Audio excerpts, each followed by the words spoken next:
Namaskaram, everybody. Namaste. Hope everybody's doing good.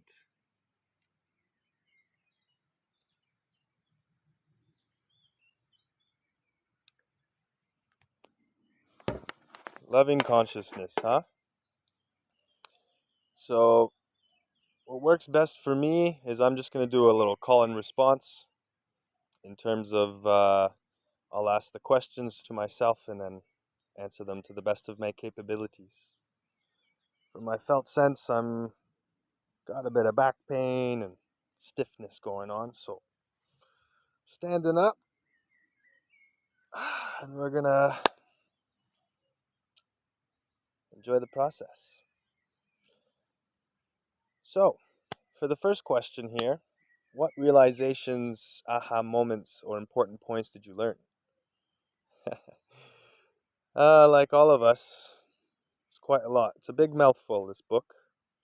As a good recommendation, as they say, it's good to hold on to this book and keep it with you, possibly read it every year. So I definitely intend to do this, and for sure, my future partner, mashallah, wherever she is going to read this book too. So, what realizations did I have?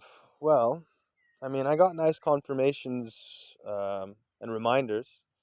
Um, so my so yeah, where to start? So my mom is quite anxious, a bit of a monkey brain. So obviously, it's no brainer that I've had to learn to deal with this. Yes, throughout the course of my life. My dad is quite sensitive and could hibernate, go off a little bit here and there. Go into hiding. So definitely those attributes, of course, I will I will get. They're both my mom and dad are both very much both empathic and loving people. My mom was adopted. She was put into a nice family, and my dad, he had, I believe, an alcoholic mother, and for sure, he definitely had a colder father. He was in the war and didn't say "I love you," nothing like this. So to see my dad empathetic after that, these realization moments, it's pretty strong on his behalf. And same with my mother being abandoned from the womb and still being able to give that much love. So, yes, of course, I've picked up the negative traits, if you will, but they also have the good traits too there. And along my travels, somewhere down the lines, I had a lot of anger actually, and felt lost and lonely without them because I felt abandoned. I moved out when I was 17 and then started roaming the world at 20. And then the travels taught me it all. I didn't know that at first, of course. Um, yeah. So, yeah, one of the moments I had on the travels along the way was, whatever decision we've made at that moment, that was the best according to us at that time. So that made me feel better about the lack of abandonment from the parents at a young age. They didn't mean to.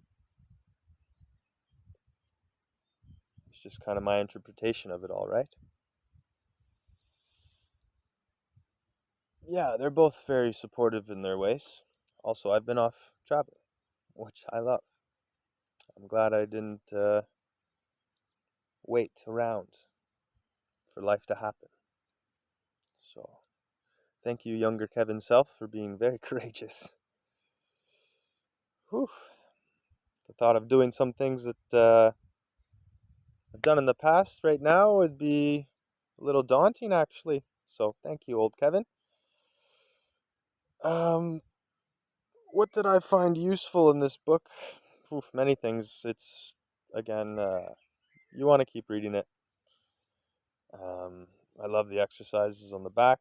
I haven't gone through them all fully, but that's okay. It's there forever, and I'm gonna keep in touch with this book for sure and utilize it very nicely. Yeah, so that all integrates together very nicely there.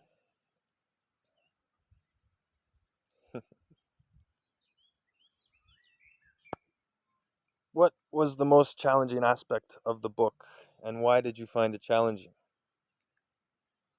Well, actually, I took some time off reading. So that was the first book I've picked up in probably some years. And it's a big book.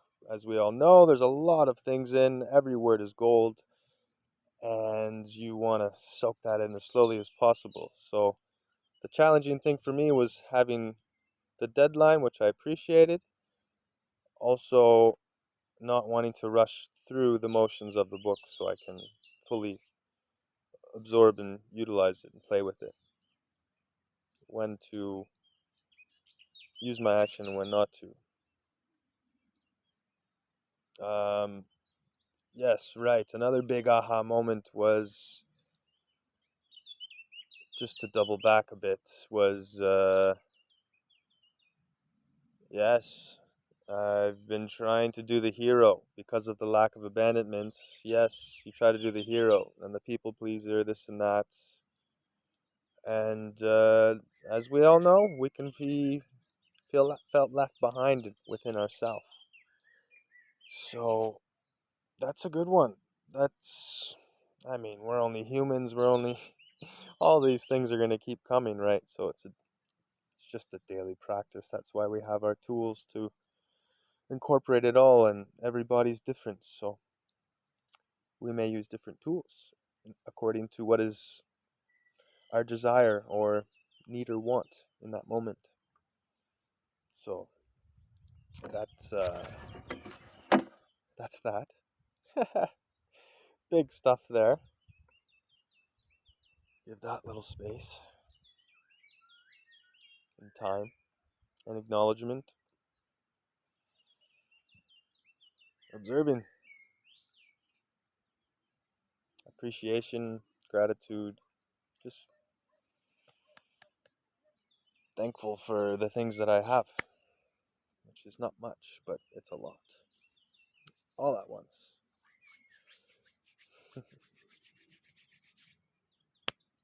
Um, on the other hand, what inspired you? Woo, a lot of things inspire me, to be honest. But since we're on the topic of the book, um, just keep going with this trust and intuition and gut feeling, and just follow the heart. The heart actually has. There's, I think, some scientists found out back in the 90s, 92. Can't remember his name, but the heart has just as much neurons as the brain does. So following the heart is a good expression, right? And patience, definitely patience. Throw out expectations and simplification. Yes. Aha.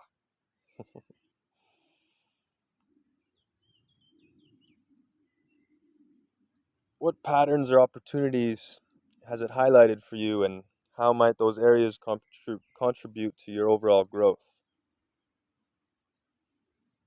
Woo-wee.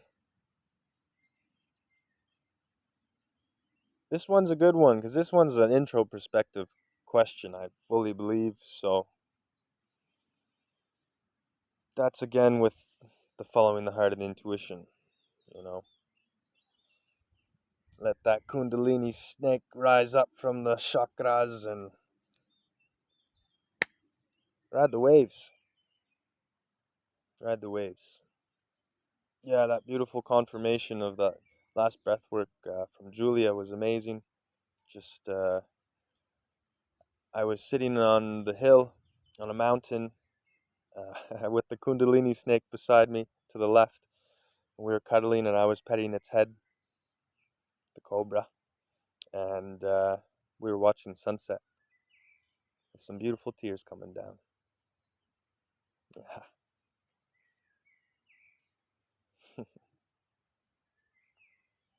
Mahadev.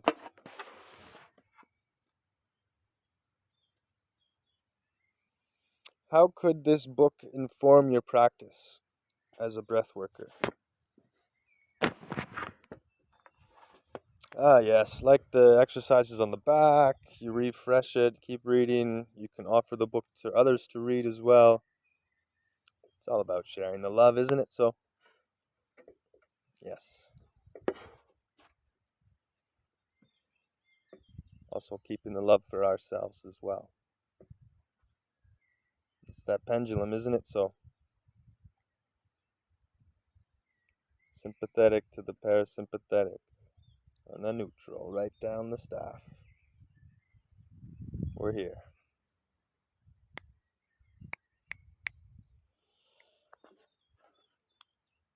How are you inspired to bring what you learned into your session? Well, this is cool. Long story short, I was in New Zealand. A good friend of mine came to visit me, and I knew he was running out of money, so I said, "Man, come crash at mine for free, no problem. Just work around, whatever. We'll figure this out." He didn't want to go home, run out of money, didn't want to go back live with mom and dad. I get that, so I'll do anything I can to prevent someone from doing that. On my travels, I've given people money. No, you're not going home. You stay. Pay me back later. No problem. You'll work. Just don't go home. Keep the process going. So I informed him about working holiday visas, and long story short, he booked a flight over to Australia. He's a chef. He's always wanted to open up a restaurant, so he's a very good chef. And he helped build he helped build the restaurant like he he found work in Australia to go, and they were building up the restaurant, doing the whole process, getting it ready. He was seeing everything, the renovations, this and that. He was making the menus. He was in the back process. And then after the restaurant was opened, he was working there. He got this aha moment of, I can do this myself. Yes?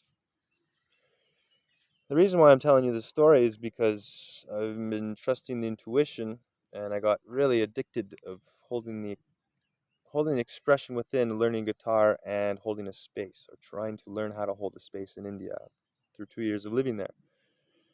So that big aha moment as the grand finale would be trusting the intuition to come here to Asha, to work in the back end, to work in the front, to see everything. And now breathwork is currently happening in the works. And you know, as I mentioned to Amy, it's given me a lot of confidence. Like my friend Mitch, who opened up the restaurant. See, he's gone back home and opened up a very successful restaurant.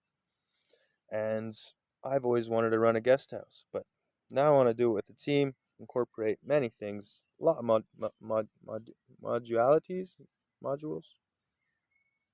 We'll all bring it together essentially, yes, and form an A team and have some sort of beautiful, conscious, loving retreat as well.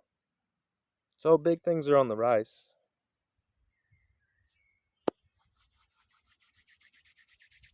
Just want to appreciate that moment. And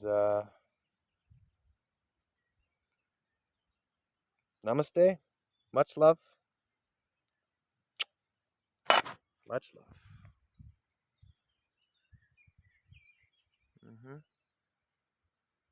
It's time for a nap.